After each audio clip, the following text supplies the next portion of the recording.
ప్రజాఘటన పోరాట సారథి కామ్రేడ్ రాయల సుభాష్ చంద్రబోస్ అలియాస్ రవణ 9వ వర్ధంతి సభను జయప్రదం చేయాలని కోరుతూ భద్రాద్రి కొత్తగూడెం జిల్లా జూలూరుపాడు మండలంలోని స్థానిక ఏవీఆర్ ఫంక్షన్ హాల్లో సిపిఐ ఎంఎల్ రాష్ట్ర కార్యదర్శి ఆవునూరి మధు మీడియా సమావేశం నిర్వహించారు. ఈ సందర్భంగా వారు మాట్లాడుతూ మార్చి 11న ఖమ్మంలోని భక్త రామదాసు కళాక్షేత్రంలో జరుగు వర్ధంతి సభను విజయవంతం చేయాలని కోరారు.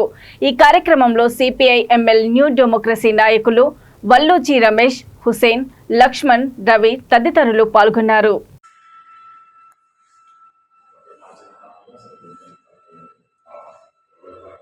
నా పేరు మధు, సిపిఐఎంఎల్ న్యూ డెమోక్రసీ. ఈ ప్రెస్ మీట్ యొక్క ఉద్దేశం ఏంటంటే సిపిఐఎంఎల్ న్యూ డెమోక్రసీ సుదీర్ఘకాలం పాటు కార్యదర్శిగా పనిచేసినటువంటి రాయల సుభాష్ చంద్రబోసు ఎలియాస్ రవణ 2016లో మరణించాడు. అతని యొక్క సంతాప సభని నిర్వహిస్తున్నాం. ఈ సభ ఈ నెల 11వ తారీఖున ఖమ్మంలో సిపిఐఎంఎల్ న్యూ డెమోక్రసీ కేంద్ర కమిటీ ఇచ్చినటువంటి ఒక పిలుపులో భాగంగా రాష్ట్ర కమిటీ ఆధ్వర్యంలో ఈ సభని జరుపుతున్నాం. ఈ సభని జయప్రదం చేయాల్సిందిగా ముఖ్యంగా ఉమ్మడి ఖమ్మం జిల్లా ప్రజానికానికి అట్లాగే పార్టీ శ్రేణులకి అందరికీ విజ్ఞప్తి చేస్తున్నాం.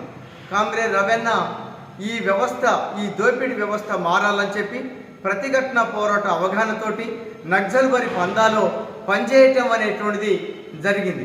తను ఈ వ్యవస్థ మార్చడానికి ప్రతిఘటన పోరాట సిద్ధాంతం వెలుగులో దాదాపు 50 సంవత్సరాలకి పైగా రాష్ట్ర జీవితాన్ని గడిపాడు.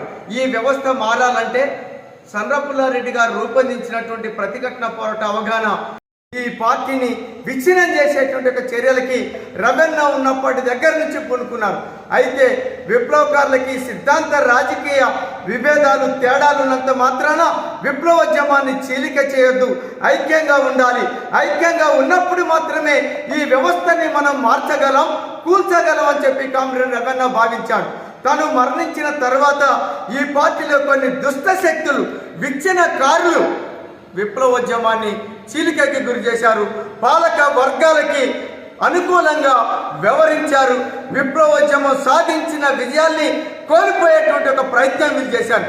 ఇట్లాంటి శక్తులన్నింటినీ ఎండగడుతూ విప్లవకారుల ఐక్యతని కోరుతూ సాధించిన విజయాల్ని నిలబెట్టుకుంటూ ఈ భారత విప్లవోద్యమం పరిపూర్తి చేయటానికి ప్రజాయుద్ధ పందాలు ప్రయాణిస్తాం రవణ, నీ ఆశయాన్ని కొనసాగిస్తామని చెప్పి సిపిఐఎంఎల్ న్యూ డెమోక్రసీ కేంద్ర కమిటీ ఇచ్చినటువంటి పిలుపులో భాగంగా సభను నిర్వహిస్తున్నాం.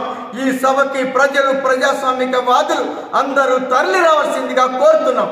అందులో భాగంగా ఇక్కడ జూలూరుపాడు సెంటర్లో ఈ ప్రెస్ మీట్ని నిర్వహిస్తున్నాం.